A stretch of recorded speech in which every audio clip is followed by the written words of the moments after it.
સુરેન્દ્રનગર જિલ્લાની ધ્રાંગધ્રા નગરપાલિકાની સ્થાનિક સ્વરાજની ચૂંટણીનો આજે 15 તારીખના રોજ ઉમેદવારી પરત ખેંચવાનો છેલ્લો દિવસ હોય તેથી ઉમેદવારોનો ભારો ઘસારો જોવા મળ્યો હતો।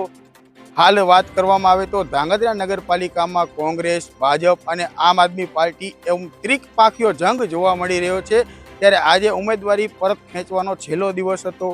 ઉમેદવારી પરત ખેંચવાના છેલ્લા દિવસે 3 જેટલા ઉમેદવારોએ ઉમેદવારી પત્ર પોતાના પરત ખેંચ્યા છે। જેમાં વાત કરવામાં આવે તો વોર્ડ નંબર 2 માંથી આમ આદમી પાર્ટીના ઉમેદવાર હતા વિપુલ કુમાર મેવાડા, તેઓએ ફોર્મ પરત ખેંચ્યું છે। સાથે જ વોર્ડ નંબર 2 ની જ વાત કરીએ તો આમ આદમી પાર્ટીમાંથી જ્યોત્સનાબેન ચૌહાણ છે, તેઓએ પણ ઉમેદવારી પરત ખેંચી છે। સાથે જ વોર્ડ નંબર 6 માંથી ભારતીય રાષ્ટ્રીય કોંગ્રેસના ઉમેદવાર હતા જિજ્ઞાસાબા દીપેશસિંહ ઝાલા, તેઓએ પણ પોતાની ઉમેદવારી પરત ખેંચી છે। હાલ વાત કરીએ તો આજે ઉમેદવારી પત્ર પરત ખેંચવાનો છેલ્લો દિવસ હતો।